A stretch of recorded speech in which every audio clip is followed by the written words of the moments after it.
राधे राधे। स्वागत है आपका मेरे चैनल श्री प्रभुवाणी में।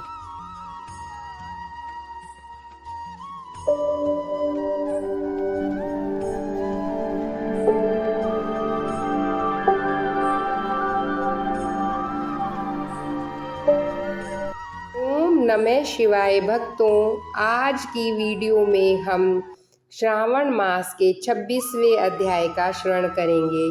इसमें हम श्रावण मास अमावस्या, वृषभ पूजन तथा कुशा ग्रहण कैसे करें।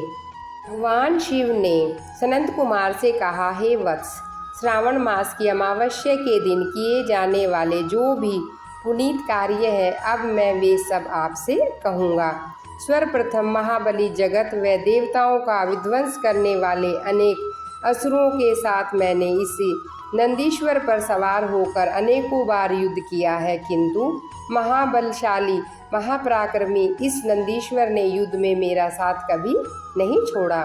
जब मैंने अंधकारवश युद्ध किया तो अंधकारेश्वर ने नंदीश्वर के शरीर को छत विछत कर दिया था और उसके घाव से रक्त धाराएं फूट पड़ी थी। प्राण मात्र शेष रह गए थे, तथापि जब तक मेरा अंधकारेश्वर से युद्ध चलता रहा, यह मेरा वाहन ही बना रहा। मैंने नंदीश्वर के इस पराक्रम व साहस के बल पर अंधकारेश्वर का वध करके नंदीश्वर पर प्रसन्न होकर कहा, हे सुव्रत, तुम्हारे शौर्य व पराक्रम से प्रसन्न होकर मैं तुम्हें वर देता हूँ कि तुम्हारे घाव अच्छे हो जाएं, तुम निरोगी होकर पहले से भी अधिक बलवान हो जाओ। हे वत्स, मैं तुम्हें मनोवांछित वरदान दूंगा। नंदीश्वर ने कहा, हे देव, मैं आपसे कुछ भी नहीं मांगता, मुझ पर आप प्रसन्न रहें, यही सब कुछ है। इससे बढ़कर मेरे लिए कोई अन्य सुख नहीं है, किंतु दूसरों के उपकार के लिए मैं आपसे एक वर मांगता हूँ।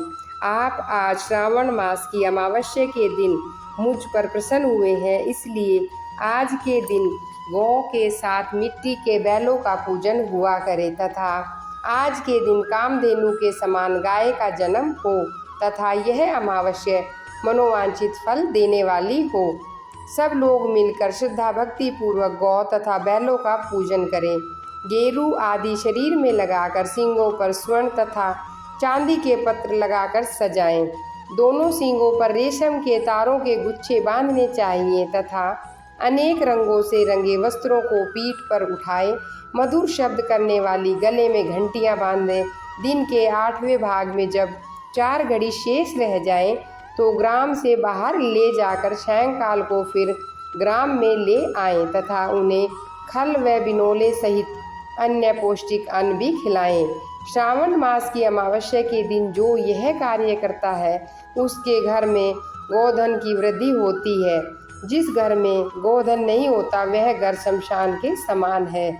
गोरस के अभाव में पंचामृत व पंचगव्य नहीं बन पा सकता तथा गोबर का लेप न करने से घर में पवित्रता नहीं आती और चींटियों आदि का उपद्रव होता है।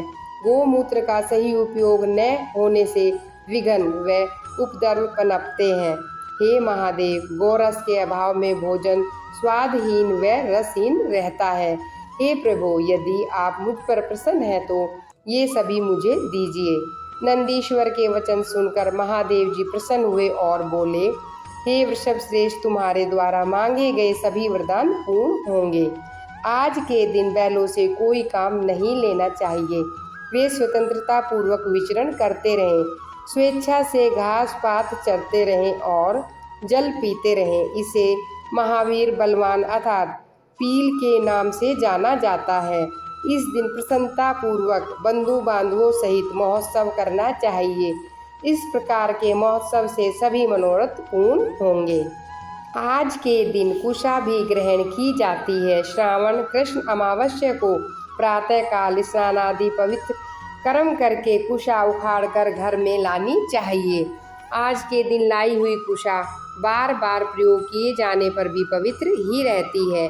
कुशा के 10 भेद इस प्रकार है: कुश, काश, यव, दूर्वा, खस, उदक, गेहूँ, चावल, मूंज तथा घास। भूमि से कुशा उखाड़ते समय यह मंत्र बोलना चाहिए: हे ब्रह्मा जी के गुणों से उत्पन्न कुशा, तुम्हारा जन्म ब्रह्मा जी के साथ हुआ है। हे दर्भ, मेरे सभी पापों का नाश करो और मेरा कल्याण करो।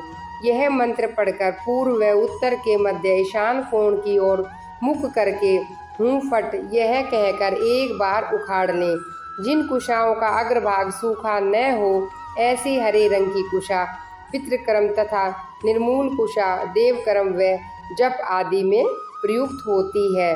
देव व पितृकर्म में 7 शाखाओं वाली कुशा तथा जिनके मध्य में पत्ते ना हो, ऐसी कुशा लेनी चाहिए।